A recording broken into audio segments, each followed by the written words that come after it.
There is a photograph that almost nobody has seen. It sits in an archive, faded, the edges curling, the silver slowly dying in the paper. In it, a tall black man stands with two pistols crossed at his belt, a wide, brimmed hat pulled low over a face that looks like it has never once flinched. He is not smiling. He does not need to.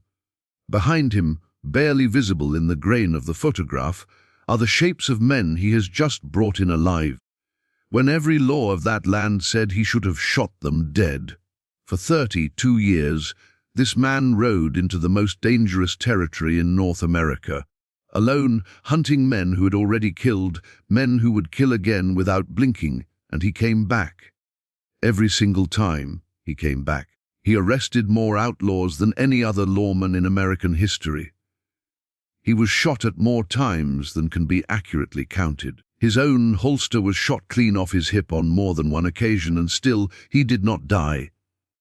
Not in any gunfight, not in any ambush, not in 32 years of riding into hell on horseback with a badge on his chest and a price on his head that grew higher with every passing year. His name was Bass Reeves, and there is a reason you have likely never heard it in school.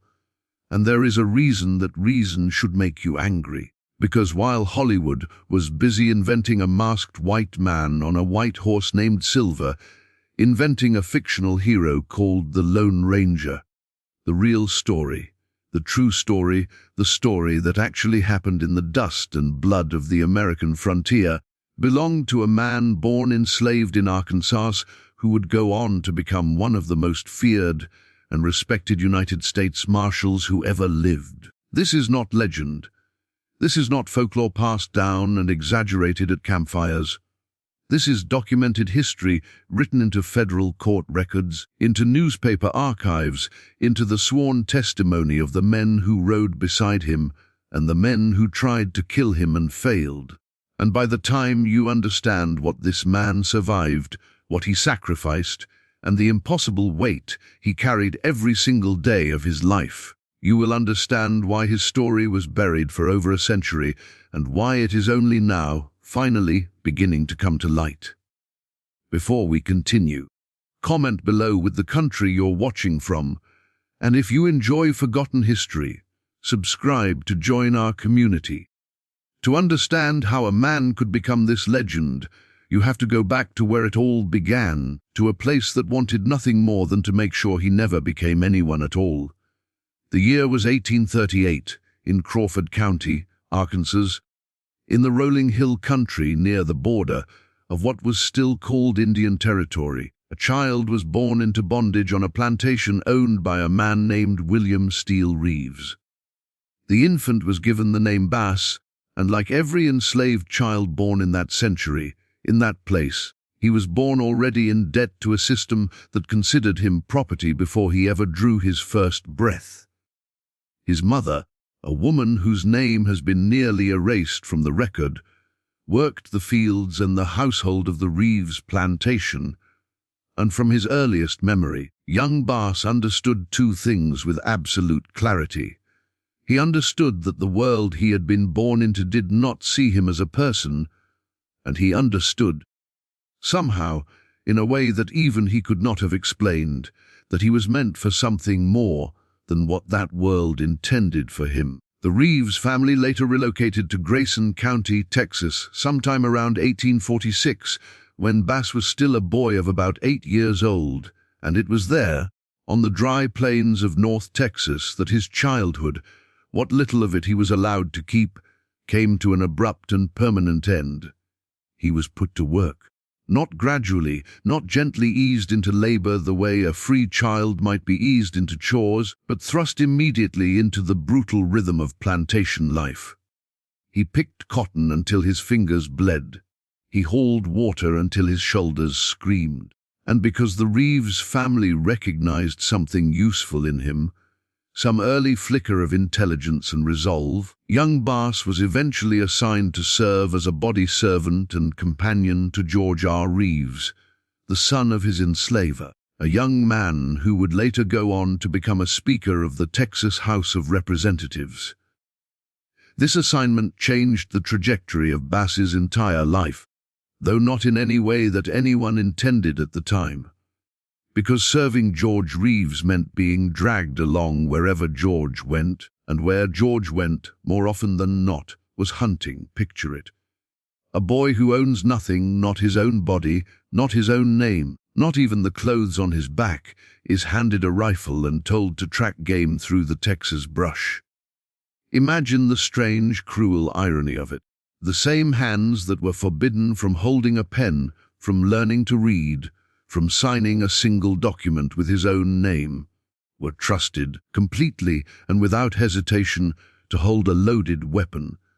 And in those long hours moving silently through brush and timber, learning to read animal tracks pressed into soft earth, learning to gauge wind direction by the way grass bent and leaves trembled, learning the absolute stillness required to bring down a deer at 200 yards, Bass Reeves was being shaped, without anyone's permission, into something the institution that owned him could never have predicted. He was becoming a marksman. He was becoming a tracker. He was becoming, slowly and invisibly, the exact weapon that would one day be turned against the very world that forged him. But that wasn't the whole story, because while George Reeves saw a useful companion, and the elder William Reeves saw valuable property, there was something happening inside this young man that no one on that plantation could see or measure. Every humiliation he absorbed in silence. Every order he followed with his eyes lowered. Every night he lay awake on a dirt floor, listening to the wind move through Texas grass. Something was being stored away, compounding, waiting. He was not just becoming skilled, he was becoming patient. And patience, in the hands of a man who would later spend 3 decades hunting other men through hostile wilderness, would prove to be a far more dangerous weapon than any rifle. By the time the 1850s arrived, Bass Reeves had grown into a physically imposing young man, broad through the shoulders, well over 6 feet tall by most accounts, with the kind of quiet, controlled strength that comes from years of unrelenting physical labor. He had also, by necessity, become an exceptional judge of human behavior. Enslaved people who survived long in that world developed a kind of second sight, an ability to read the smallest shift in a white man's tone of voice, the faintest tightening around the eyes that signaled danger before a single word was spoken. This skill, sharpened over years of simply trying to stay alive, would later become one of the most valuable tools in his arsenal as a lawman. The uncanny ability to know, sometimes seconds before anyone else in the room, exactly when violence was about to erupt. What happened next shocked everyone who would later try to piece together his life story from fragments and second-hand accounts. Because in 1861, the United States tore itself apart. The Civil War began, and George R. Reeves, the man Bass had served for years, enlisted in the Confederate Army to fight in brutal and direct terms for the continuation of the very system that held Bass and millions like him in bondage. Bass Reeves was forced, against his will, against every fiber of his being, to accompany George into that war as his body servant. He marched into the chaos of a battlefield not as a soldier with a uniform and a cause, but as property being dragged along to serve the comfort of a man fighting to keep him enslaved forever. And it was somewhere in that chaos, in the smoke and confusion and bloodshed of the Civil War, that Bass Reeves made a decision that would define the rest of his life. The exact details have been debated and reconstructed by historians for generations, because no court clerk was standing by to document the moment a desperate man chose freedom over servitude. Some accounts suggest a violent confrontation between Bass and George, possibly even a fight over a card game that escalated into something far more serious. Other accounts suggest Bass simply watched his moment, watched the chaos of war create a gap in the world that had never before contained any gaps, and walked through it. What is agreed upon, what survives in multiple corroborating accounts, is this: somewhere in the fog of the Civil War, Bass Reeves ran. He did not run toward safety. There was no safety to run toward. An escaped enslaved man in Confederate territory during the Civil War was, in the eyes of the law at that moment, committing one of the gravest offenses imaginable, and if caught, the punishment would not simply be a return to bondage. It would very likely be death, slow and deliberately brutal, designed as a message to anyone else who dared to dream of the same freedom. So Bass Reeves ran north, into the wild and largely lawless expanse of Indian Territory, what is now Oklahoma, a place where the reach of the Confederacy thinned and the reach of nobody's law extended very far at all. This is where the story takes its first true turn into the extraordinary, because Indian Territory in the 1860s was not simply empty wilderness waiting for a runaway to hide in. It was home to the Cherokee, Creek, Seminole, Choctaw, and Chickasaw nations, sovereign peoples who had themselves been forcibly displaced from their ancestral lands in the East decades earlier, marched along the Trail of Tears into a territory the federal government had designated for them. Among these nations existed complex relationships with enslaved and free black people, relationships that varied enormously from tribe to tribe and family to family, sometimes marked by exploitation that mirrored the worst of the American South, and sometimes marked by genuine kinship, intermarriage, and shared community. Bass Reeves alone hunted, with nothing to his name but the clothes on his back and the skills his enslavers had unknowingly taught him, found refuge among these communities. He lived among the Cherokee and Creek and Seminole people for the remainder of the Civil War, and what he absorbed during those years would prove almost impossibly valuable decades later.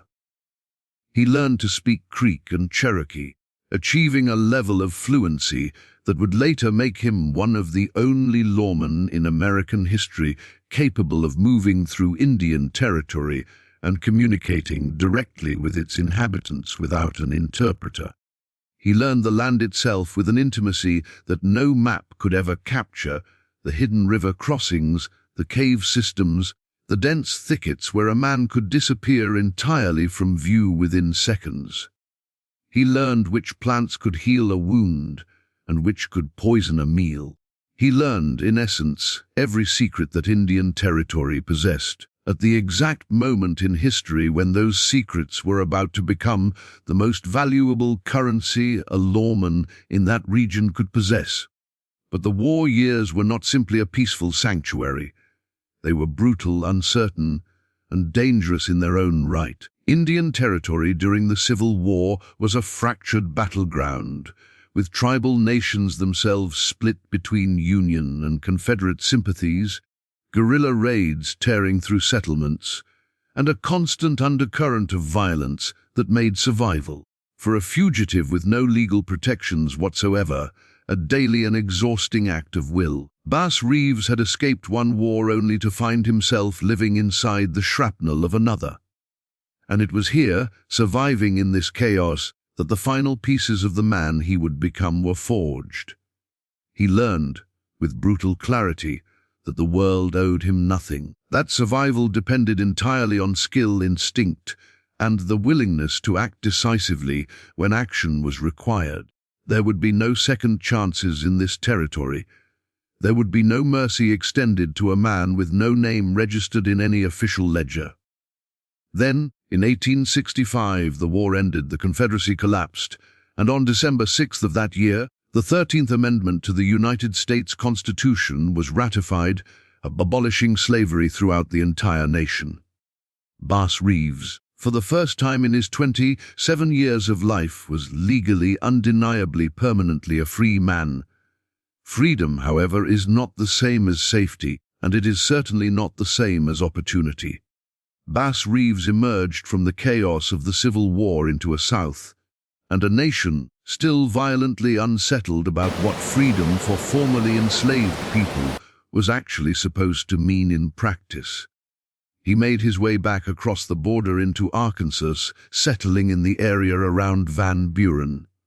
And there he did something that, on the surface, looks deceptively simple, but which represented an enormous act of will for a man who had spent his entire life owning nothing. He built a farm, he acquired land, and in 1866 he married a woman named Nellie Jenny, and together they began constructing a life that no one could have imagined for him just 5 years earlier. Over the following years, Bass and Nellie would have 10 children together, a family that grew steadily on their farmland near the Arkansas River. By every measure available to him at the time, Bass Reeves had achieved something extraordinary simply by surviving, by building a stable household, by farming his own land as a free man in a region still raw and bleeding from the wounds of war and emancipation. He should have, by the standards imposed on men in his position, been satisfied. He should have kept his head down, farmed quietly, raised his children, and avoided drawing any further attention from a world that had shown him, repeatedly and violently, exactly how little it valued his life. But that wasn't the whole story, because Bass Reeves possessed something that farming alone could never satisfy, a restless and exacting sense of justice that had been honed, ironically, by every injustice he had personally endured. He had spent his childhood and young adulthood watching arbitrary cruelty go unpunished. He had watched men with power abuse it freely, knowing no consequence would ever reach them, and somewhere in the years that followed his escape into Indian territory, somewhere in the years he spent learning to read terrain and read men with equal precision, a conviction had taken root in him that would not let him rest on a farm forever. In the years following the war, the federal government faced an enormous and almost impossible problem. Indian territory, the very land where Bass had once hidden as a fugitive, had become, by the 1870s, one of the most dangerous and lawless regions in the entire United States. It spanned nearly 75,000 square miles of dense forest, rugged hill country, and open plains, and crucially, it existed almost entirely outside the normal jurisdiction of state law enforcement.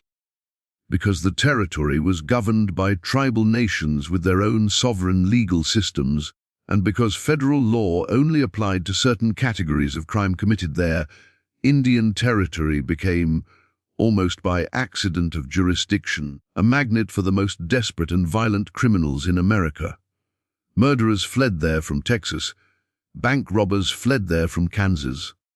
Whiskey runners, horse thieves, and men running from hanging judges in a dozen different states all converged on this single ungovernable expanse of land, knowing that once they crossed into its borders, the reach of conventional law enforcement effectively ended. The man tasked with bringing some semblance of order to this chaos was a federal judge named Isaac Parker, appointed in 1875 to preside over the United States District Court for the Western District of Arkansas, based in Fort Smith. Judge Parker would go on to become known, in the newspapers and in the grim folklore of the frontier, as the Hanging Judge, a nickname earned through the sheer volume of death sentences that passed through his courtroom over the following decades. But before Judge Parker could convict a single outlaw, before he could sentence a single man to the gallows behind the Fort Smith courthouse, someone first had to ride into that 75,000 square mile wilderness and physically drag the accused back to face trial. This was not a job for an ordinary law enforcement officer. This was a job that required a very specific and very rare combination of skills, a man who could track through wilderness that swallowed entire posses without a trace, a man who could speak the languages of the tribal nations whose territory he would be moving through, a man who understood the land so intimately that he could anticipate an outlaw's escape route before the outlaw himself had even decided which way to run, and above all, a man who possessed the raw physical courage and unshakable nerve required to face down armed and desperate killers, alone, in country where no backup would arrive in time to matter. Judge Parker needed deputy marshals, and in 1875 his chief deputy marshal, A man named James Fagan was given an extraordinary mandate: recruit 200 deputy marshals to bring law into Indian territory and recruit the very best men available, regardless of what other parts of American society thought about who deserved to wear a badge. It was within this specific, narrow window of opportunity, this rare moment when desperation for skilled and capable men temporarily outweighed the deep racial prejudices of the era, that Bass Reeves's name came to the attention of the United States Marshals Service. His qualifications, when laid out plainly, were almost unbelievable. He spoke multiple native languages fluently, including Creek and Cherokee, a skill that virtually no other candidate, white or black, could claim. He knew Indian Territory's geography with an intimacy born from years of literally hiding inside it as a fugitive, an intimacy that no map, no survey, no amount of second-hand description could replicate. He was, by every account from those who knew him, an extraordinary marksman, capable of remarkable feats of accuracy with both a rifle and a pistol, and ambidextrous in his ability to fire either hand with equal precision. And he possessed a physical presence and quiet, unshakable composure that immediately commanded respect, or at the very least, immediate caution, from anyone who encountered him. In 1875, Bass Reeves was sworn in as a deputy United States Marshal for the Western District of Arkansas. He became, by the most reliable historical accounts, the first black deputy U.S. Marshal appointed west of the Mississippi River. Think for a moment about the staggering weight of that sentence. A man born enslaved, a man who had once been legally classified as property, with no more standing before the law than a horse or a plow, was now being handed federal authority to arrest, and if necessary, to use lethal force against white citizens of the United States. It was an almost inconceivable inversion of the world he had been born into, and it had taken him exactly 37 years from his birth in bondage to this singular, history-altering appointment to arrive at this moment. The court he now served was itself a singular institution in American legal history. Fort Smith sat almost literally on the dividing line between settled American law and the vast ungoverned expanse of Indian Territory, and Judge Parker's jurisdiction stretched across that entire 75,000 square mile expanse, an area of legal responsibility so enormous that it dwarfed the territory overseen by almost any other federal court in the nation. The courthouse itself, a converted military barracks, processed an almost continuous stream of cases, with deputy marshals riding in and out constantly, bringing in prisoners, picking up new warrants, restocking supplies before riding back out into the territory once again. The basement of that courthouse held the jail cells where prisoners awaited trial, conditions so notoriously harsh that they became infamous in their own right, sometimes referred to in the press of the era by a nickname suggesting the suffering endured within those walls. And behind the courthouse stood the gallows, a structure that would, over the decades of Parker's tenure, become one of the most feared symbols of frontier justice in the entire country. To become a deputy marshal operating out of this court meant accepting a particular and grueling rhythm of life. A deputy did not simply receive a single warrant and ride out to serve it.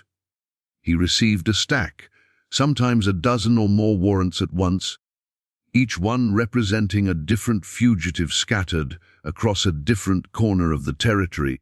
And the economics of the job meant that efficiency was not merely a professional virtue, but a financial necessity.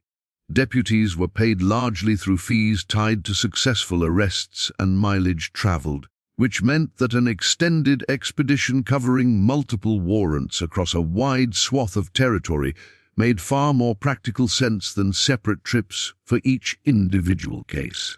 This is precisely why Bass Reeves's reported feats of memory carried such enormous practical weight.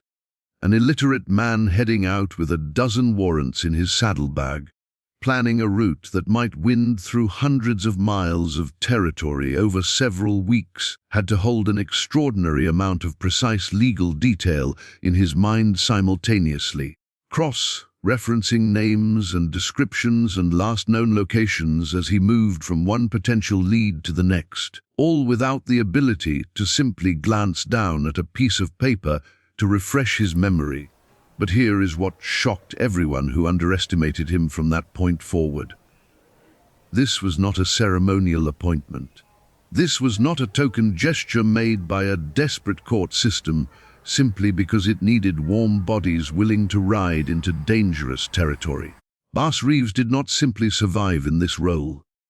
He became, within just a few short years, one of the most effective and feared deputy marshals that Judge Parker's court had ever commissioned, and the story of exactly how he achieved that reputation, the specific missions, the specific outlaws, the specific moments where his life hung by the thinnest of margins, is where this story truly begins to reveal why his name deserves to be remembered alongside, and arguably above, any fictional gunslinger Hollywood ever invented. To understand what Bass Reeves was actually walking into, you have to understand the scale of the territory he was now responsible for policing. Indian Territory was not a single, manageable jurisdiction. It was a sprawling, largely roadless expanse, where a single deputy marshal might ride out from Fort Smith with a warrant in his saddlebag and not return for weeks, sometimes months, covering hundreds of miles in pursuit of a single fugitive.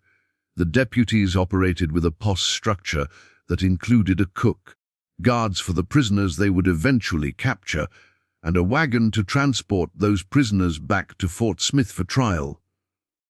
This was not glamorous work. It was grinding, exhausting, and relentlessly dangerous, conducted in extreme heat, in freezing winter storms, through rivers that could rise without warning and sweep away a man and his horse in seconds. And the men Bass Reeves was sent to find were not petty criminals.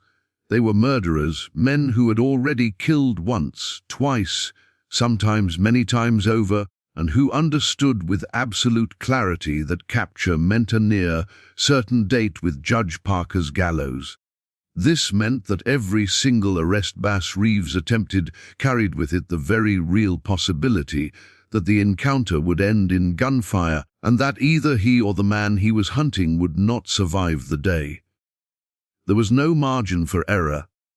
There was no backup arriving within minutes. When Bass Reeves rode into a remote corner of the territory to serve a warrant, he was, for all practical purposes, completely alone, facing men who had already decided that they would rather die than hang, and who had absolutely nothing left to lose. What set Bass Reeves apart almost immediately, what began building the reputation that would eventually make outlaws across the territory fear his name more than almost any other lawman alive, was his extraordinary use of disguise and deception.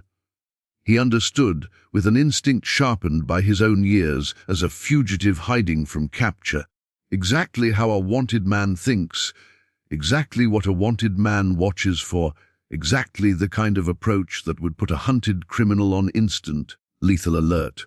So instead of riding up to a suspect's hideout dressed as a lawman, badge gleaming, rifle visible, announcing his presence and inviting a gunfight on the suspect's terms, Bass Reeves became something else entirely. He became a master of transformation. There is a story, corroborated across multiple historical accounts, of Bass Reeves disguising himself as a poor, weary traveler. Dressed in tattered farm clothes, his boots deliberately scuffed and worn, walking for miles on foot rather than riding, specifically to approach a hideout where two extremely dangerous brothers wanted for murder were known to be hiding alongside their mother, rather than attempting a direct armed assault, which would almost certainly have resulted in a deadly shootout with innocent bystanders potentially caught in the crossfire. Bass Reeves approached the home in his disguise and asked the mother for shelter, claiming to be a fugitive himself, fleeing the law. He spun a convincing story about his own troubles with the authorities, won the woman's sympathy, and was invited inside to share a meal and rest before continuing his supposed escape. What happened next shocked everyone who later heard the story. As the two wanted brothers slept that night, having fully accepted this stranger into their hideout as a fellow outlaw on the run, Bass Reeves waited in the darkness with the patience that had defined his entire life, the same patience forged decades earlier in the fields of Texas, watching, calculating, waiting for the precise moment when resistance would be impossible. And when that moment came, he moved. He handcuffed both brothers before either man fully understood what was happening, before either man could reach for a weapon or shout an alarm. By the time the sun rose, two of the most dangerous wanted men in the territory were shackled and ready for the long ride back to Fort Smith, and not a single shot had been fired. This single capture, almost bloodless in its execution, reveals something essential about why Bass Reeves became such a uniquely effective lawman. He was not simply brave, though his courage was undeniable and would be tested again and again throughout his career. He was patient. He was intelligent. He understood that the most dangerous men were precisely the ones who should never be given the opportunity for a direct confrontation if a safer alternative existed. And he understood, perhaps better than any other deputy marshal of his era, that deception, careful and patient deception, could accomplish what brute force alone never could. But not every capture could be achieved through cunning alone. Some men simply would not be taken without a fight, and it was in these direct, violent confrontations that Bass Reeves's reputation as perhaps the most formidable gunman on the frontier was truly cemented. Over his 32-year career as a deputy marshal, Bass Reeves was credited with arresting more than 3,000 felons, an almost incomprehensible number when measured against the sheer physical danger involved in each individual arrest. And among those thousands of arrests, 14 men died at his hand, men who chose, in the final moment, to draw their weapons against him rather than surrender, and who paid for that choice with their lives. One of the most harrowing of these confrontations occurred during a manhunt for a man named Jim Webb, a notorious outlaw and gunman who had already killed a preacher in cold blood and who had developed a fearsome reputation throughout the territory as a man who would never be taken alive. Bass Reeves pursued Webb for an extended period, tracking him across difficult terrain, following a trail of second-hand information and careful observation that most lawmen would have abandoned as hopeless. When Reeves finally caught up with Webb, the confrontation that followed was not a quick, clean arrest. It escalated immediately into a desperate, close-range gunfight, the kind of violent exchange where a single missed shot, a single moment of hesitation, would have ended Bass Reeves's life instantly. Accounts of the encounter describe a brutal exchange of gunfire at devastatingly close range, with both men sustaining injuries during the fight. In the end, it was Bass Reeves who walked away and Jim Webb who did not survive the encounter.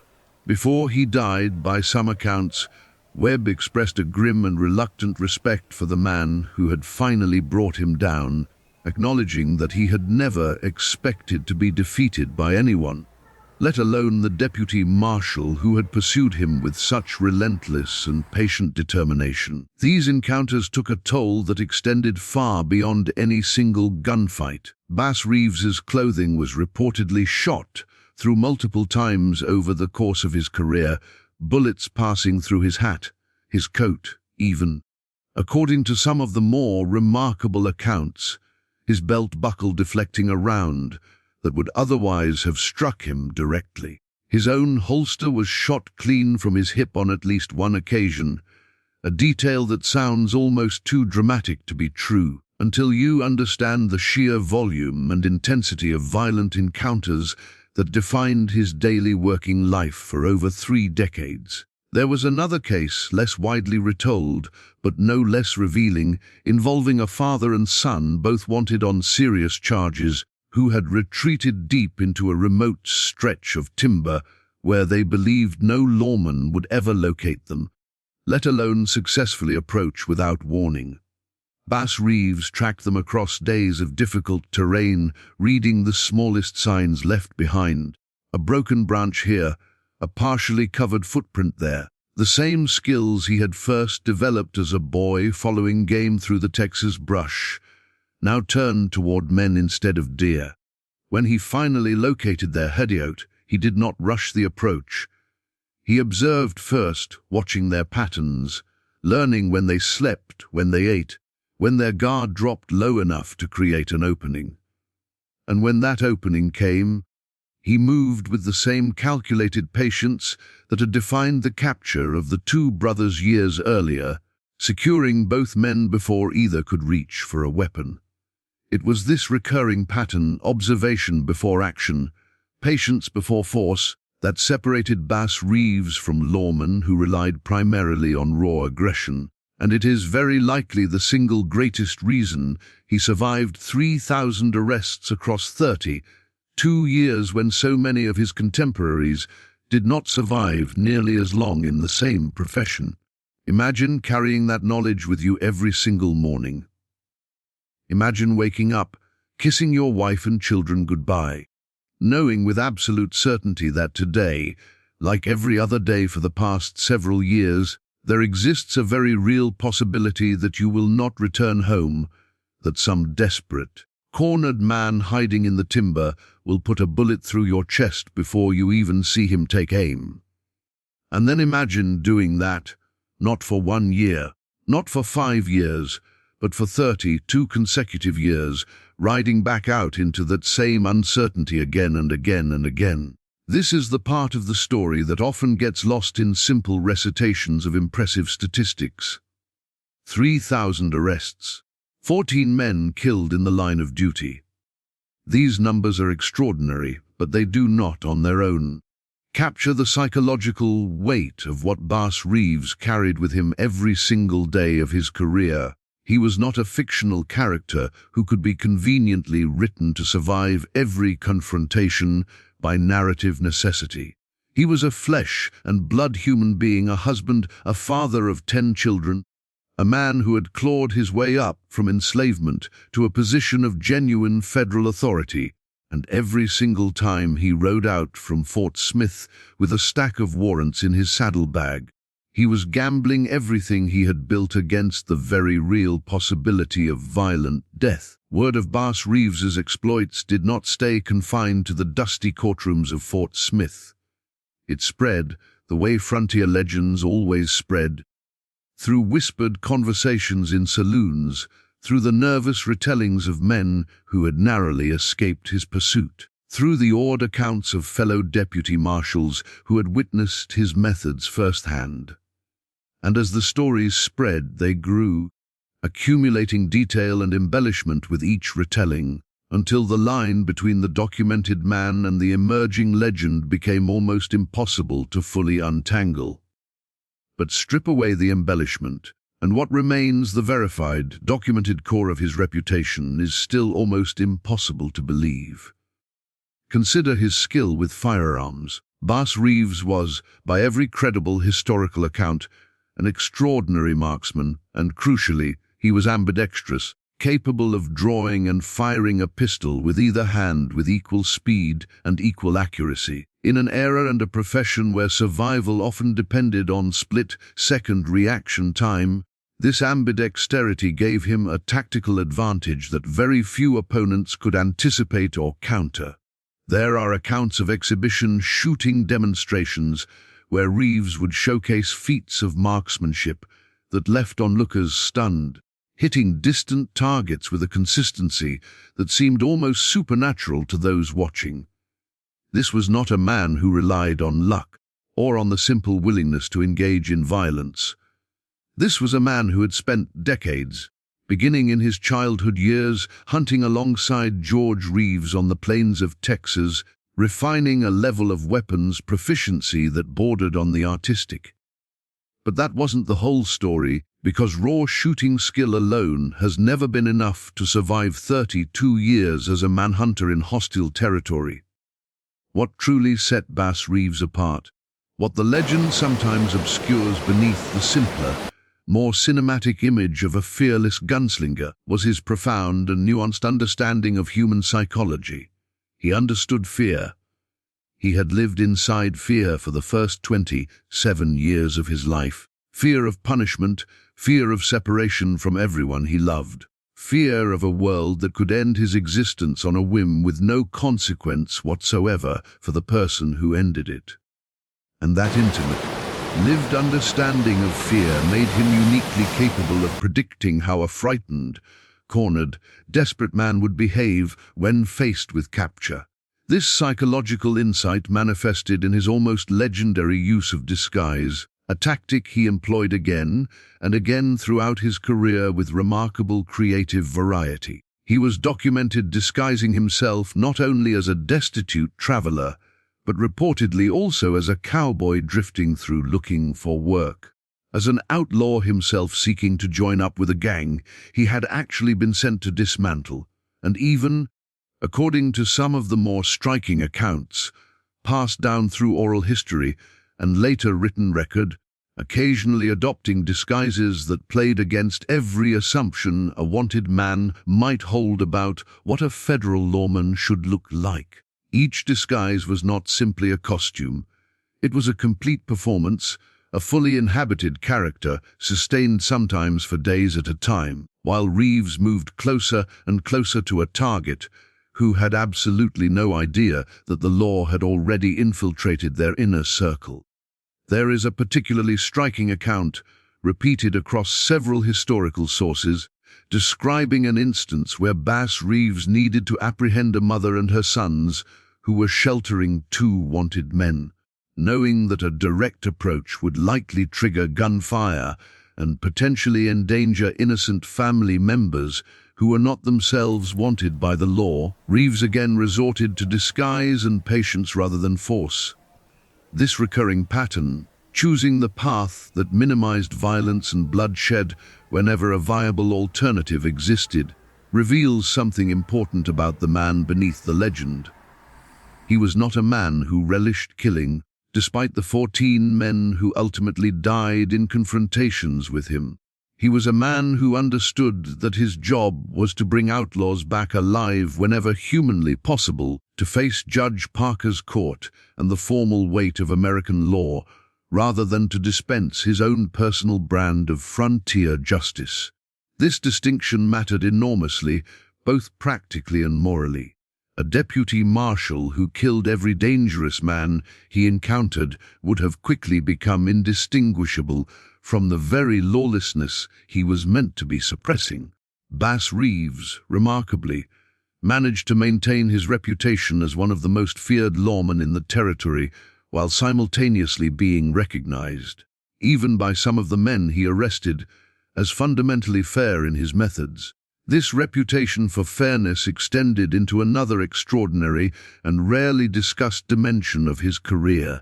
Bass Reeves served process and made arrests across the entire population of Indian Territory, regardless of race. He arrested white outlaws. He arrested black outlaws, and in a detail that speaks volumes about both his professionalism and the complicated, layered nature of frontier justice. He also arrested members of the Cherokee, Creek, Choctaw, Chickasaw, and Seminole nations who violated federal law. Despite having lived among these very communities during his years as a fugitive, despite speaking their languages fluently and maintaining what were, by all accounts, genuine and lasting relationships of mutual respect with many tribal leaders and citizens, this created an extraordinarily delicate position for him to navigate. He was, in a very real sense, enforcing the laws of a federal government that had itself forcibly displaced these tribal nations from their ancestral homelands just decades earlier, a government whose relationship with indigenous peoples was defined by broken treaties and ongoing displacement. And yet Reeves carried out his duties within this complicated landscape with a consistency and even-handedness that earned him respect across racial and tribal lines that few other deputy marshals of his era, white or black, ever managed to achieve. The territory itself seemed to test him constantly, as though daring him to make a single fatal mistake. Rivers that could be forded safely one week became deadly, churning torrents the next, swollen by sudden storms that gave almost no warning. Reeves was known to have nearly drowned on more than one occasion while crossing flooded waterways in pursuit of fugitives, his horse struggling against currents strong enough to sweep away wagons and livestock. He endured brutal winters, sleeping in the open when no shelter could be found, and punishing summers where temperatures soared and water sources became scarce and unreliable. Every single element of the natural world seemed determined to kill him just as surely as any outlaw's bullet, and yet he kept riding back out, warrant after warrant, year after year. It was during these years that one of the most quietly devastating episodes of his career occurred, an episode that reveals a side of Bass Reeves rarely captured in the more triumphant retellings of his legend. While on a long expedition deep into the territory, accompanied by a posse that included a cook responsible for preparing meals during the arduous journey, a tragic incident occurred. The cook's gun discharged accidentally while it was being cleaned, and the bullet, in a moment of sheer horrific misfortune, struck and killed a man in the camp. Some historical accounts identify the victim in ways that have led to considerable confusion and conflicting narratives over the decades, but the documented outcome is clear and almost unbearably heavy with irony. Bass Reeves, a man who had killed 14 armed and dangerous outlaws in legitimate self-defense over the course of his career, a man whose entire professional life was built on lethal precision and absolute control over deadly weapons, found himself arrested and charged in connection with a death that occurred through someone else's careless accident. He was forced to stand trial, the very system he had served so faithfully for years, now turning its full weight against him, examining him with the same scrutiny it applied to the outlaws he hunted.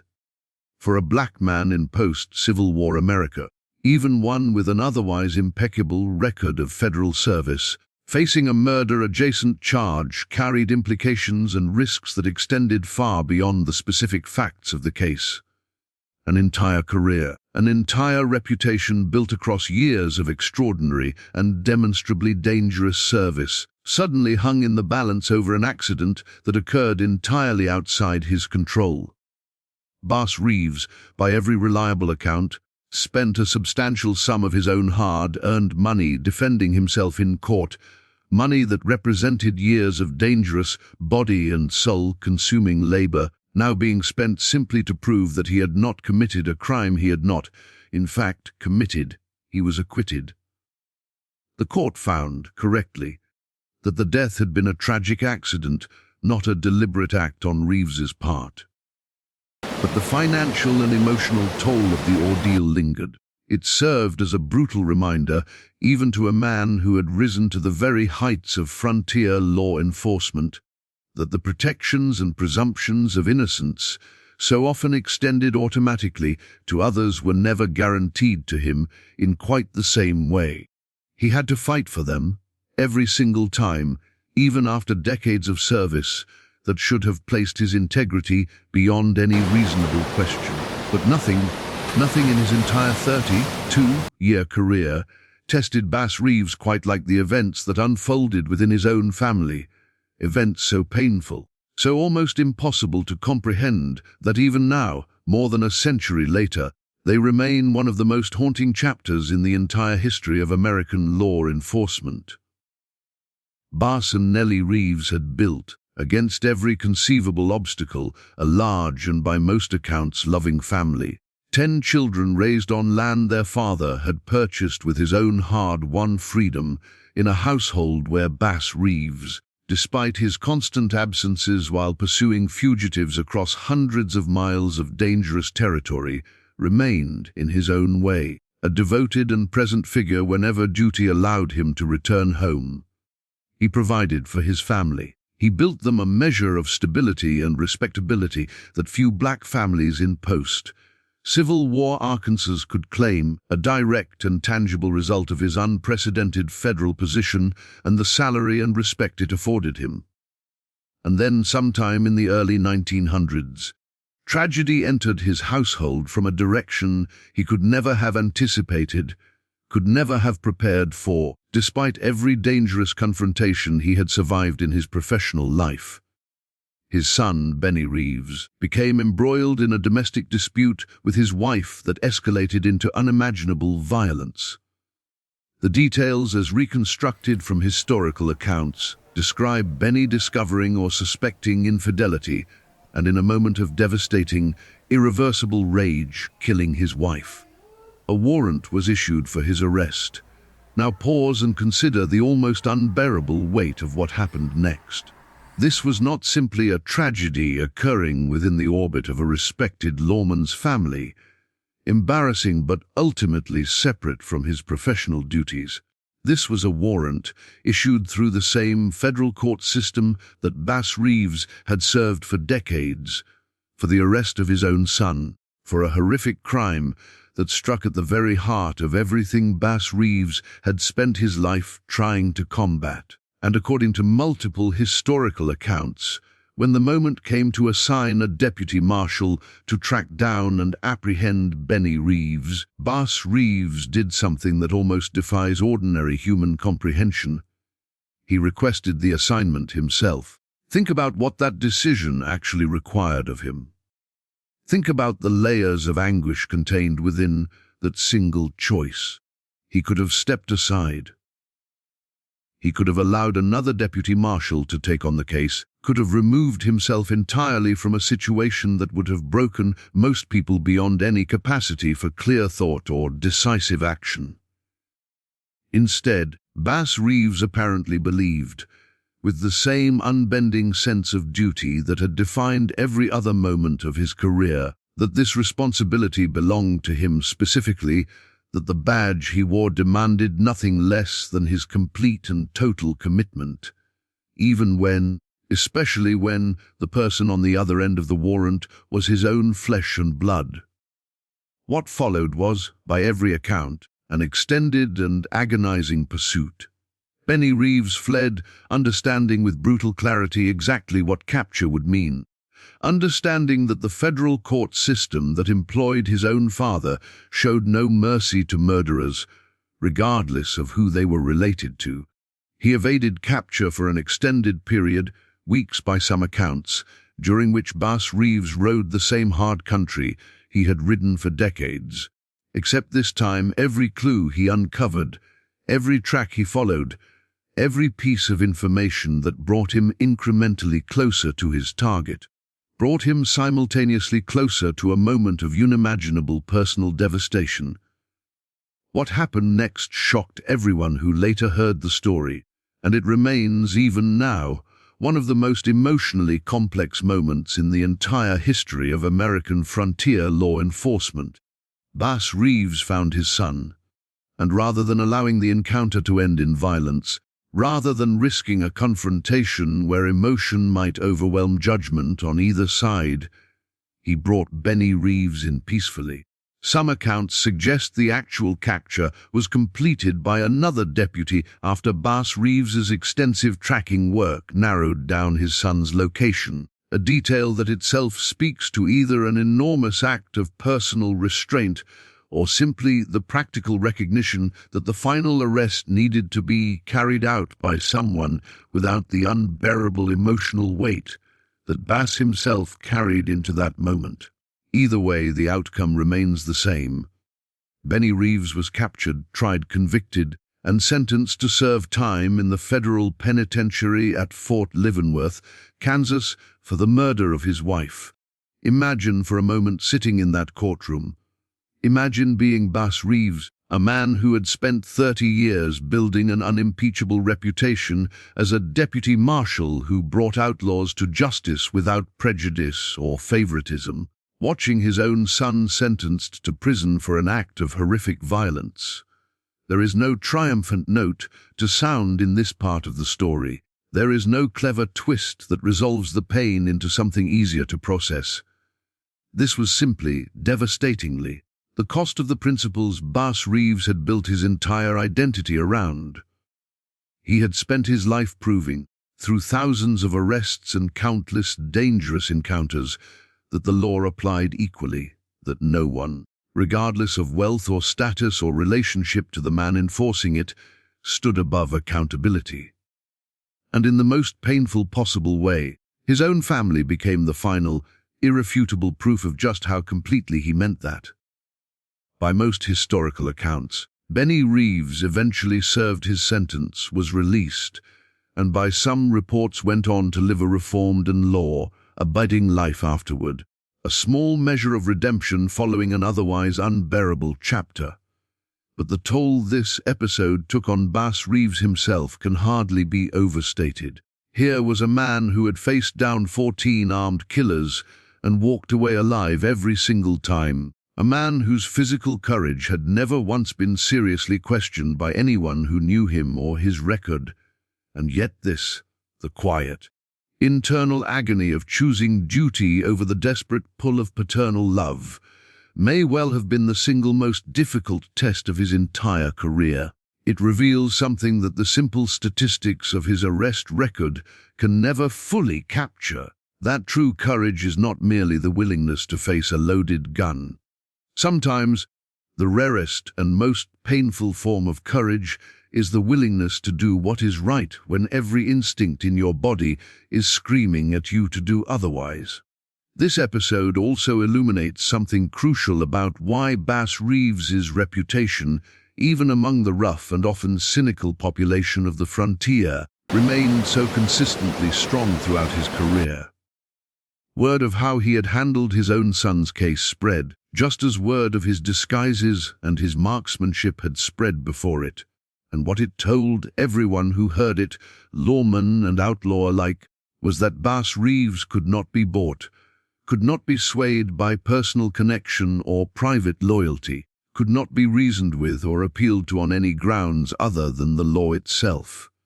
In a territory overflowing with corruption, with deputies who took bribes, who looked the other way for the right price, who enforced the law selectively against those without power, while protecting those with money or connections, Bass Reeves stood apart as something almost mythical in its rarity, a lawman who was, by every available measure, completely and uncompromisingly incorruptible.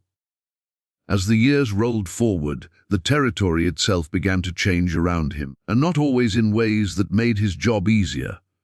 The 1880s and 1890s brought increasing numbers of settlers into and around Indian Territory, drawn by railroad expansion, by the promise of cheap land, by the relentless westward pull of American expansion that had already displaced the very tribal nations the territory had originally been designated for. With this influx of settlers came an influx of new and increasingly tense racial dynamics as Reconstruction collapsed across the South and the brief, fragile window of expanded rights and opportunities for Black Americans began closing under the weight of Jim Crow laws, organized racial terror, and a systematic legal campaign to strip away the gains of the post-war years. Bass Reeves existed in many ways as a living contradiction to the narrative that white supremacist politics of his era desperately wanted to enforce, the narrative that insisted Black Americans were inherently incapable of authority, of competence, of the kind of disciplined courage required to enforce law and order.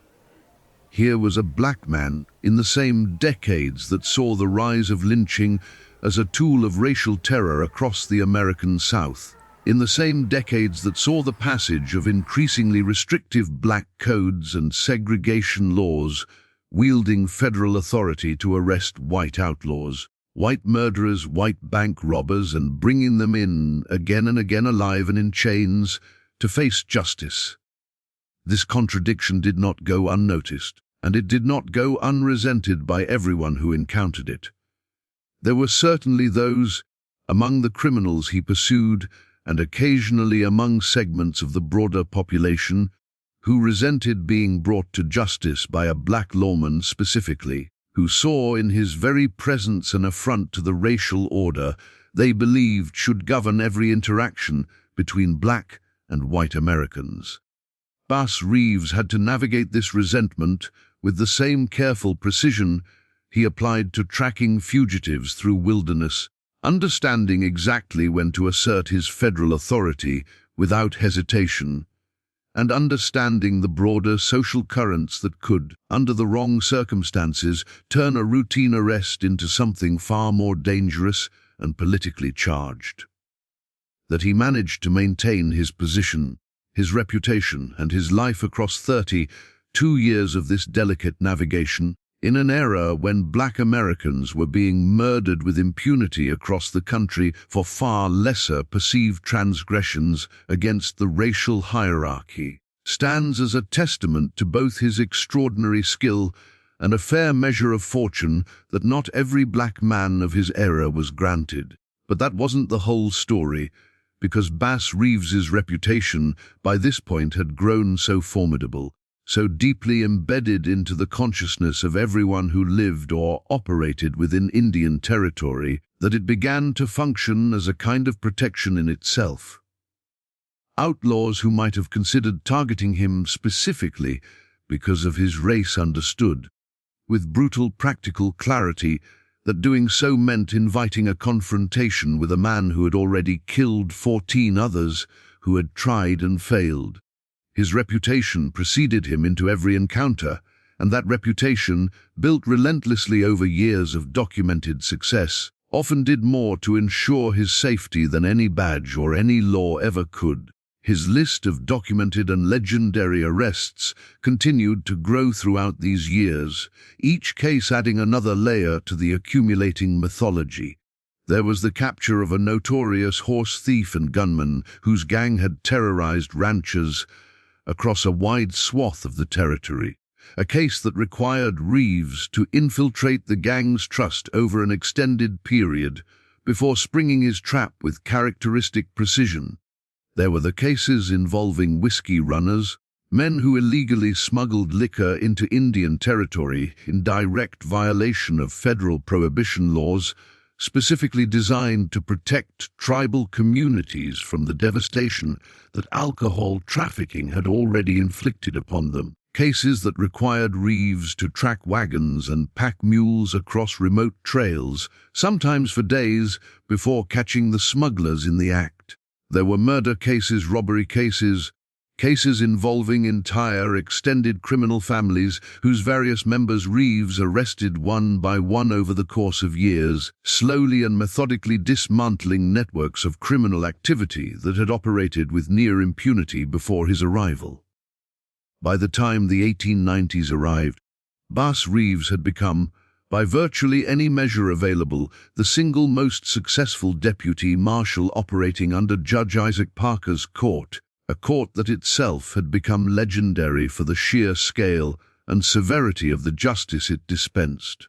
Judge Parker's courtroom would eventually become known for sentencing dozens of men to death by hanging, the gallows behind the Fort Smith courthouse earning a grim notoriety that spread across the entire country, and a significant portion of the men who stood before that court, who heard their sentences read aloud in that grim chamber, had been delivered there specifically by Bass Reeves, captured in remote corners of the territory and marched back, sometimes chained together in long processions, to face the judgment of a federal system that, however imperfect, represented the only mechanism for imposing any order whatsoever on a region that had existed for decades as a haven for the lawless.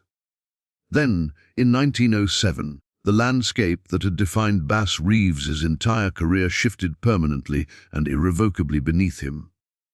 Oklahoma achieved statehood, formally merging Indian Territory and Oklahoma Territory into a single state within the United States.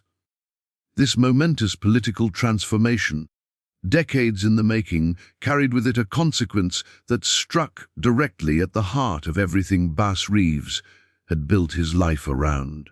With statehood came new state and county law enforcement structures, and with those new structures came new laws shaped increasingly by the racial politics of the early 20th century South, laws that, in many of the newly formed counties and jurisdictions across the new state of Oklahoma, explicitly barred black men from serving as officers with the authority to arrest white citizens. Bass Reeves, after 32 years of extraordinary life, risking federal service, after arresting more felons than any other deputy marshal in the history of the Western District of Arkansas, after surviving 14 lethal gunfights and countless near misses that should, by any reasonable calculation of probability, have ended his life decades earlier, found himself effectively forced out of federal marshal service by the very statehood he had spent decades helping to make possible through his relentless efforts to bring order to the territory. The cruel irony of this outcome is almost impossible to fully process. The lawless wilderness he had helped tame, through extraordinary personal risk and sacrifice spanning more than 3 decades, was transforming into the kind of structured, settled society that no longer had a place for him within its formal power structures, not because his skills had diminished, not because his record was anything less than exemplary, but simply because the color of his skin had become, under the new legal order, an explicit and insurmountable barrier. He was by this point also growing older, his body bearing the accumulated toll of 3 decades spent in the saddle, in gunfights, in brutal weather, in conditions that would have broken far younger men. But age alone was not what ended his career as a federal deputy marshal. It was the deliberate, calculated construction of a new legal and political order designed specifically to exclude men like him from positions of authority they had more than earned through documented, undeniable merit. There is a bitter historical symmetry worth sitting with here. Bass Reeves's entire adult life had unfolded across the precise arc of America's broken promise to its black citizens. He had been born into slavery in 1838. He had gained his freedom in 1865, at the exact moment a brief window of genuine possibility. The Reconstruction era opened across the South, a period when formerly enslaved people were, for the first time, granted citizenship, the right to vote, the right to hold office, the right to imagine a future genuinely different from the one their birth had assigned them.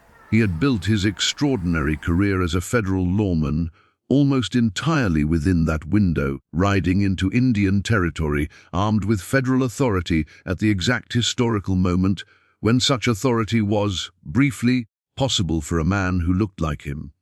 And now, in 1907, he was watching that same window close, not gradually, not gently, but through the deliberate legal architecture of a new state explicitly designed to strip away exactly the kind of authority he had spent 32 years proving he deserved.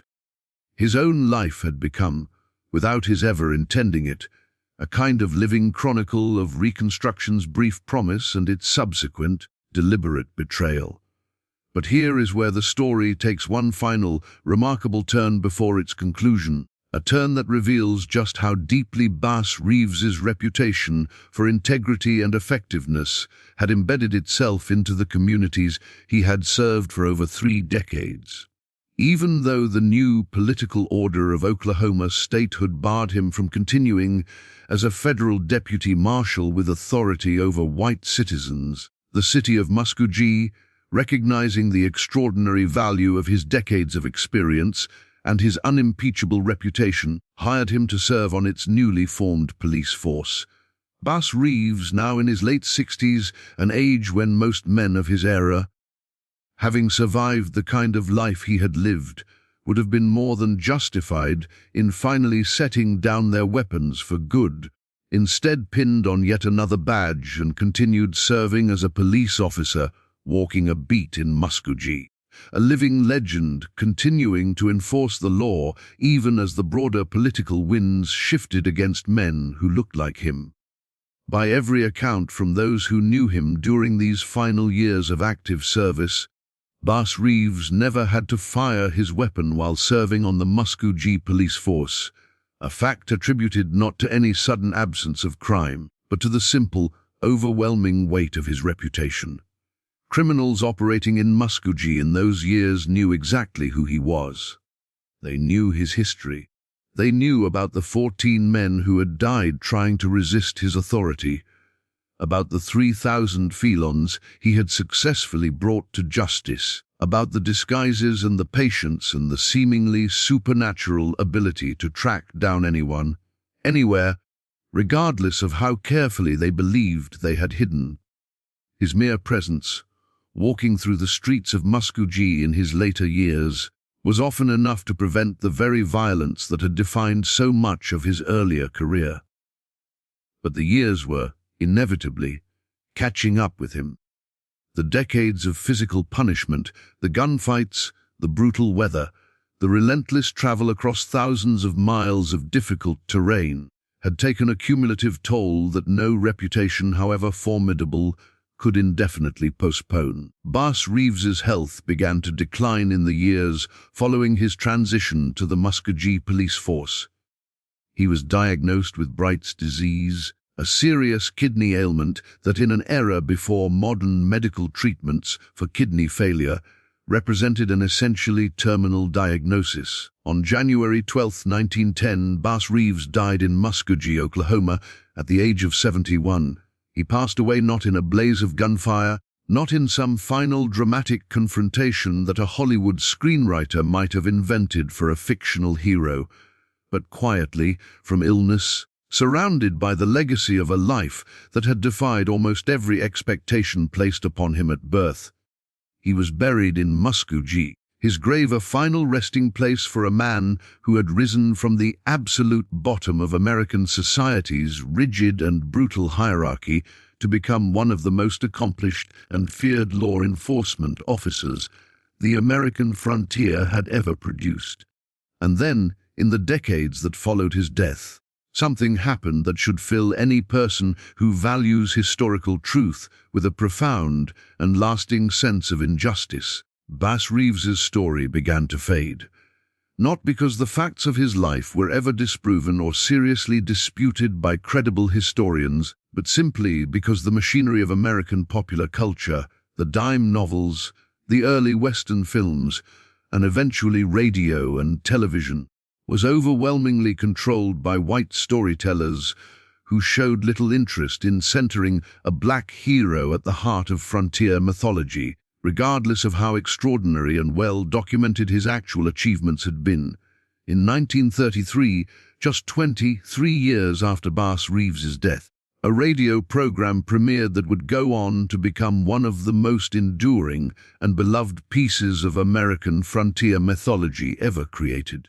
The Lone Ranger told the story of a masked Texas Ranger, a white man who rode a white horse named Silver, dispensed justice across the lawless frontier, worked alongside a loyal companion, and became, over the following decades, one of the most recognizable fictional heroes in American entertainment history, spawning television series, films, comic books, and merchandise that generated enormous cultural and financial value for generations.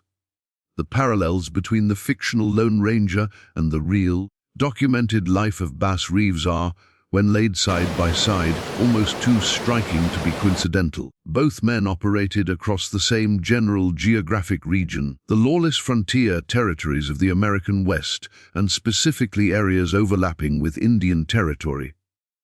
Both maintained close, respectful relationships with Native American communities, with the fictional Lone Ranger's companion Tonto echoing, in a fictionalized and frankly often stereotyped form, the genuine linguistic fluency and cultural relationships Bass Reeves had built during his years living among the Cherokee, Creek, and Seminole peoples. Both were renowned for bringing outlaws to justice without resorting to lethal force whenever any alternative existed. Both were nearly impossible to defeat in direct confrontation, and crucially, both were known for an almost theatrical use of disguise and concealed identity as essential tools of their methodology.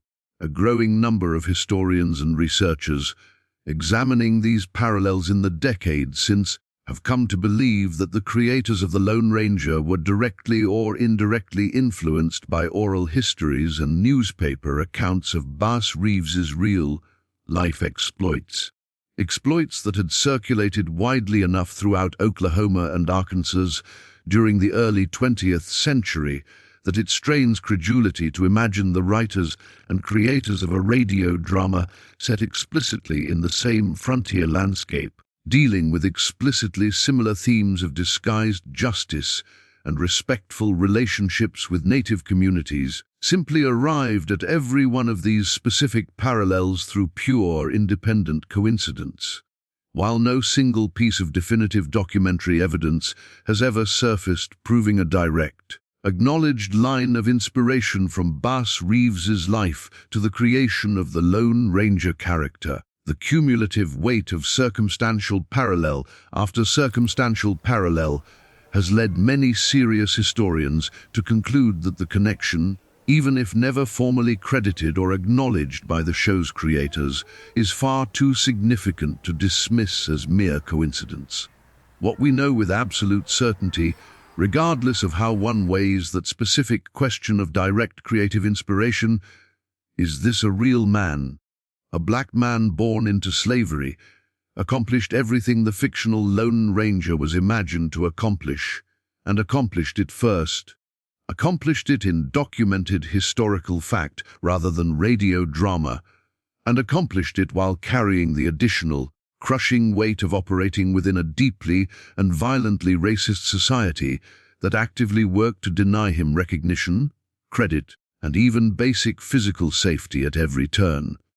And for the better part of a century, while generations of American children grew up idolizing a fictional masked white hero, the real story, the infinitely more remarkable true story, remained buried in dusty federal court records and fading newspaper archives, virtually unknown to the broader American public.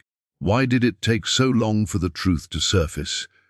The answer lies in understanding exactly how American historical memory has always functioned, whose stories get preserved with diligent care in textbooks and popular entertainment, and whose stories get relegated to the margins, surviving only in fragments, in court records that few researchers ever bother to examine, in local newspaper archives that crumble slowly in forgotten storage facilities. Bass Reeves's own descendants, his children and grandchildren, carried oral histories of his life forward through their own family stories, passing down memories and accounts across generations. But oral history alone, however accurate and heartfelt, has rarely been sufficient to break through into the broader national consciousness. Without the support of formal institutional recognition, museum exhibits, documentary films, or major studio productions willing to invest in telling a story that did not center a white protagonist. For decades, the most extensive scholarly treatment of his life remained confined to relatively obscure historical journals and regional Oklahoma history societies, read by dedicated researchers and genealogists but largely invisible to the general public.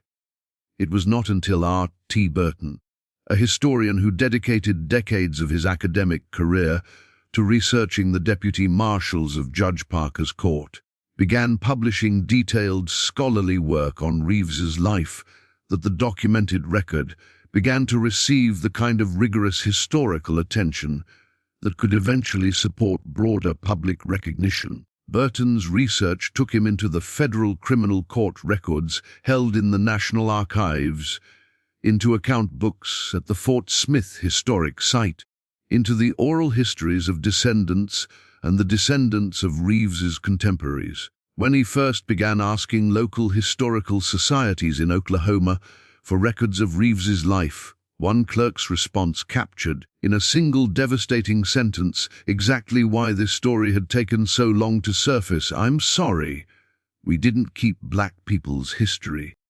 Consider, for a moment, just how much specific, documented detail exists about this man's life. Detail that makes clear this was never simply a vague folk legend assembled from rumor and wishful thinking, but a thoroughly documented historical figure whose career left an extensive paper trail across federal court records spanning over 3 decades. The federal court records from the Western District of Arkansas, housed for years in archives before later relocating, contain warrant after warrant bearing his name, payment records documenting the fees he earned for successful captures, correspondence between deputy marshals and the court discussing ongoing investigations and pursuits, newspaper archives from Fort Smith, from across Arkansas and the Indian Territory region, contain contemporary accounts of his arrests, sometimes reported with the kind of breathless, sensationalized prose typical of frontier journalism, but nonetheless confirming, again and again, the basic outline of a career that reads almost like fiction precisely because it was so extraordinarily, verifiably real.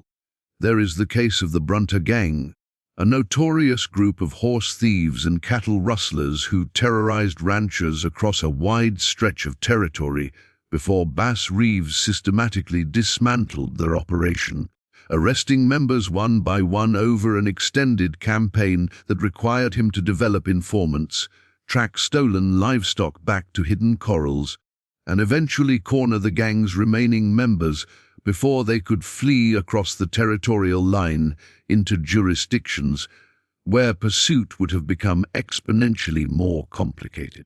There is, perhaps most famously of all, the arrest of Belle Starr, the so-called bandit queen of the Indian Territory, one of the most notorious outlaws of the entire frontier era, a woman whose reputation for harboring fugitives and orchestrating criminal enterprises had made her name synonymous with lawlessness across the region. Bass Reeves tracked her down along with an accomplice and brought her in to face trial, where she was convicted. What happened afterward reveals something remarkable about the kind of respect Reeves seemed to command, even from those he had personally arrested. After serving her sentence, Belle Starr did not emerge from prison harboring lasting hatred toward the man who had captured her. By multiple accounts, she came to regard him, in the years that followed, as something approaching a friend, a relationship almost impossible to imagine in any other context, except that it speaks directly to the fundamental fairness with which Reeves carried out even his most difficult duties. There is also the matter of his physical endurance, details that read almost like exaggeration until cross-referenced against the genuine physical demands of frontier travel during that era. Deputy marshals operating in Indian Territory during Bass Reeves's active years routinely covered expeditions lasting weeks at a time, traveling distances that would challenge even well-conditioned modern athletes, carrying their own supplies, managing horses and pack animals across terrain with no maintained roads, fording rivers without bridges, navigating by landmark and star position rather than any reliable map. Bass Reeves conducted these expeditions not occasionally, not as rare highlights of an otherwise administrative career, but as the routine, grinding, weekly and monthly reality of his job, repeated for 32 years, well into an age when most men, even those who had led far less physically demanding lives, would have long since required the assistance of a cane simply to walk across a room. And there is, perhaps most strikingly of all, the matter of his complete and total professional record on the question of false arrest or misconduct.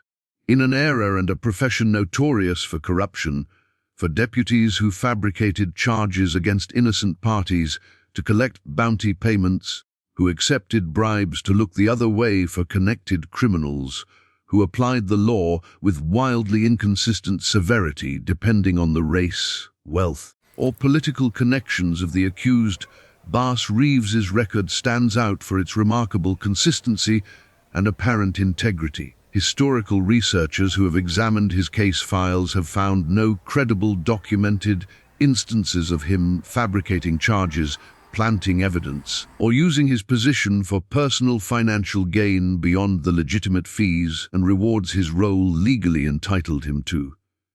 This is not a minor detail. This is, in many ways, the single most extraordinary aspect of his entire career, more remarkable in its own way than even his marksmanship or his 32 years of survival against impossible odds. He operated for over 3 decades within a system riddled with corruption and racial injustice, and he did so as best as the historical record can determine, without ever compromising the fundamental integrity that had defined his approach to justice from his very first day wearing a badge. This integrity becomes even more remarkable when held against the brutal context of the era in which he lived and worked. This was a period in American history when Black Americans across the South and increasingly across the country were being subjected to lynching as a tool of racial terror, when the legal system was actively and systematically weaponized to deny black citizens basic rights and protections, when the very concept of a black man holding lethal federal authority over white citizens represented, to a significant portion of American society, an intolerable inversion of a racial order they were prepared to defend through extreme and organized violence. That Bass Reeves not only survived this environment, but thrived within it, building a reputation so formidable that it transcended, at least within the specific context of his professional duties, many of the racial constraints that governed nearly every other aspect of American life during his era. Represents an achievement of such singular magnitude that the persistent, decades-long erasure of his story from mainstream American historical memory should be understood not as a simple oversight, but as a direct consequence of exactly the same systemic forces he spent his entire career fighting against. It was not until the early 21st century that broader public recognition finally, gradually, began to catch up with the scale of what Bass Reeves had actually accomplished. Historical markers were erected. A statue was eventually commissioned and dedicated in Fort Smith, Arkansas, depicting Reeves mounted on horseback, a monument finally giving physical, permanent public form to a legacy that had survived for generations almost entirely through scattered archives and family oral history. Books began to be published examining his life in greater depth, drawing on the painstaking archival research that decades of dedicated historians had assembled. And eventually, television and film productions began, tentatively at first and then with growing ambition, to attempt to bring his story to a mainstream audience that had spent generations completely unaware that the real Lone Ranger, the true template for the masked frontier hero who dispensed justice while evading capture and maintaining deep respect for Native American communities, had been a real, documented, extraordinary black man whose actual life had been infinitely more dramatic, more morally complex, and more historically significant than any fictional character ever created in his unacknowledged shadow. But here is the final revelation, the one that, once you fully absorb it, recontextualizes everything you have just heard. Bass Reeves was illiterate. Throughout his entire 32-year career as a deputy United States Marshal, throughout the 3,000 arrests, the 14 lethal confrontations, the elaborate disguises, the warrants served across 75,000 square miles of some of the most hostile terrain in North America, Bass Reeves could not read a single word written on the warrants he carried in his saddlebag. He could not read the names of the men he was sent to find. He could not read the charges against them. He had to memorize, with absolute precision, the contents of every single warrant before riding out, because if he lost track of even one detail, one name, one description, there would be no way for him to verify it on the trail. Before setting out on an expedition that might last weeks, sometimes accompanied by multiple warrants for multiple different fugitives scattered across different parts of the territory, Bass Reeves would have someone read each warrant aloud to him, committing every name, every charge, every identifying detail to a memory so precise and so reliable that historical accounts describe him never once confusing one warrant for another across his entire career, never once arresting the wrong man, never once losing track of the legal specifics he was bound to enforce. Sit with that for a moment. Consider what it actually means. The same institution of slavery that had denied him the right to learn to read, that had treated literacy itself as a dangerous weapon too powerful to be placed in the hands of an enslaved person, had inadvertently forced him to develop a memory so extraordinary, so disciplined, that it became, in its own right, one of the most formidable tools in his arsenal. He turned the very deprivation designed to limit him into a strength that few literate men of his era could have matched. Every warrant, every name, every detail of every wanted man across decades of service, held perfectly and permanently in a mind that the system which created him never intended to be capable of anything beyond simple obedience. This single fact, more than perhaps any other, captures the essential truth of Boss Reeves's entire extraordinary life.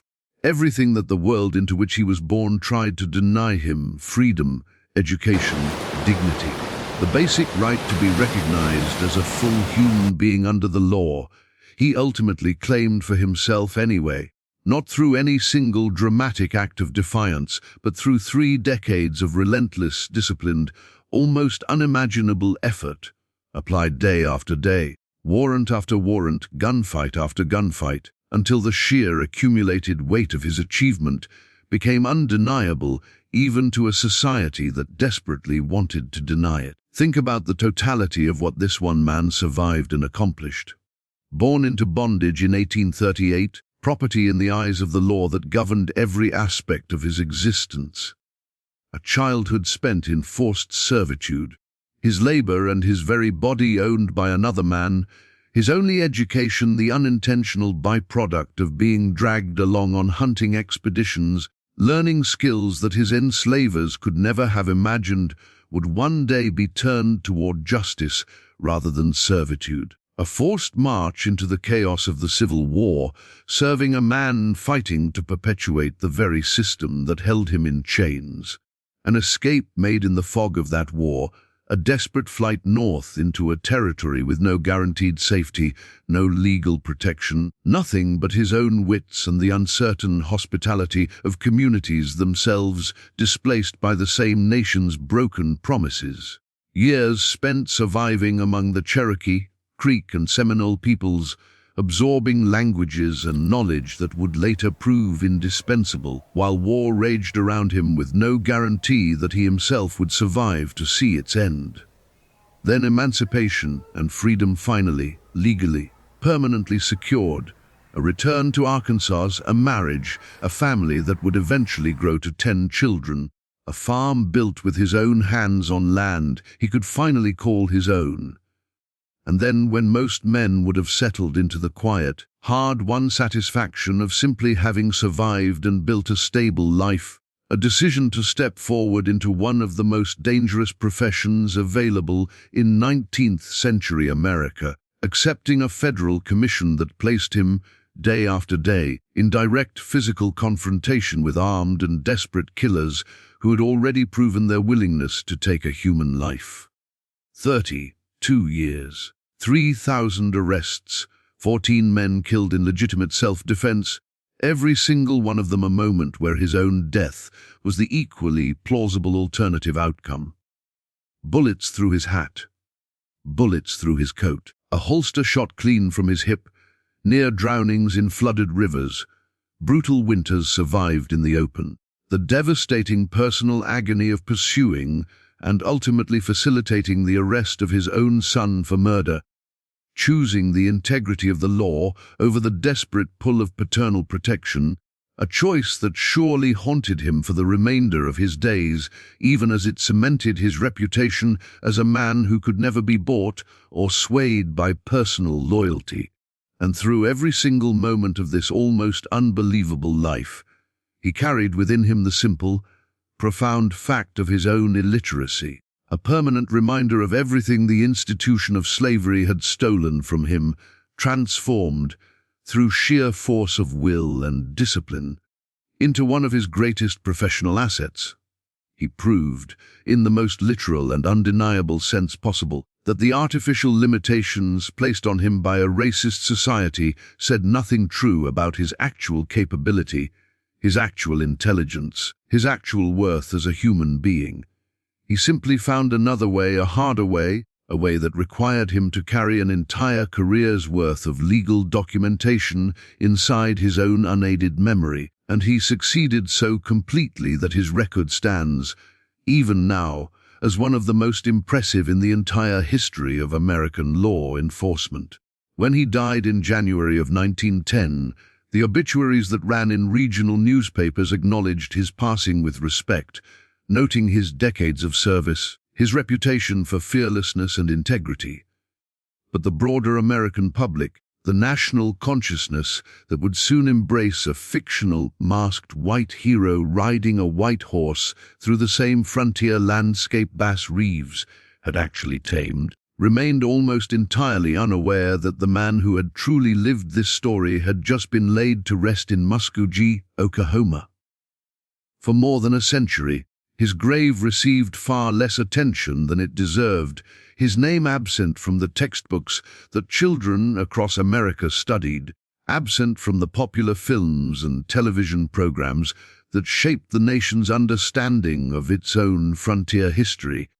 His extraordinary documented achievements obscured behind generations of fictional gunslingers who never faced even a fraction of the genuine danger, genuine moral complexity, or genuine historical significance that defined his actual life. But history, however long delayed, has a way of eventually demanding its due.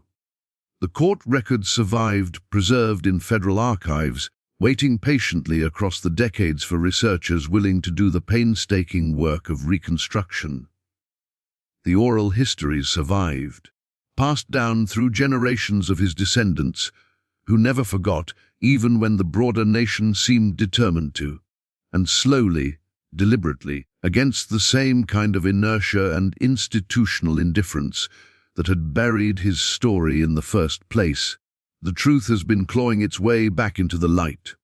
A statue now stands in Fort Smith, Arkansas's Reeves mounted on horseback, finally given the kind of permanent, public monumental recognition that should have come generations earlier. His name now appears in serious historical scholarship, in documentary films, in television and film productions attempting, however imperfectly, to do justice to a life that almost defies the word justice in its sheer scale and complexity.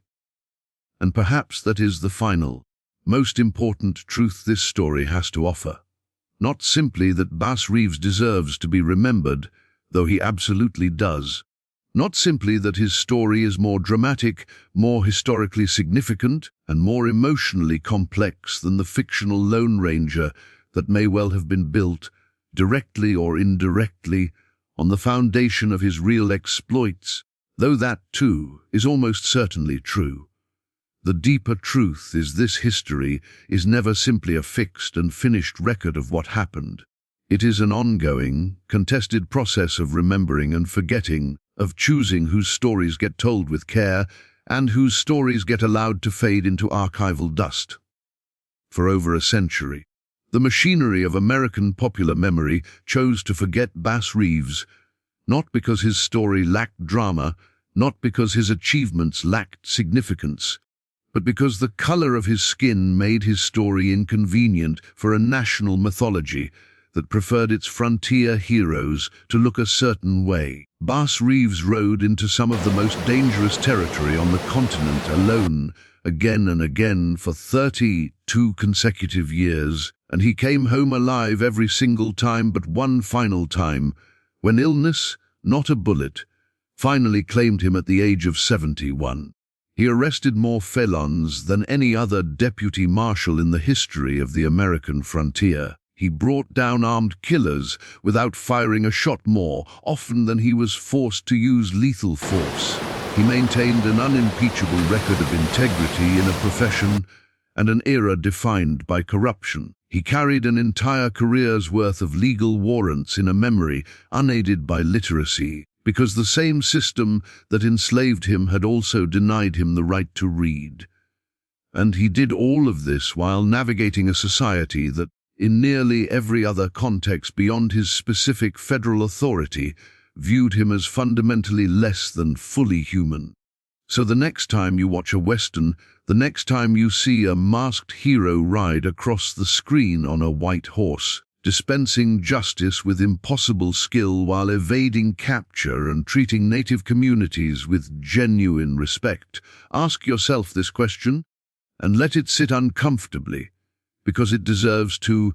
Why did it take more than a century for the man who actually lived that story, who lived it in documented, verifiable historical fact, rather than radio drama and movie serials, to finally begin receiving even a fraction of the recognition that his fictional imitator received almost immediately upon arrival?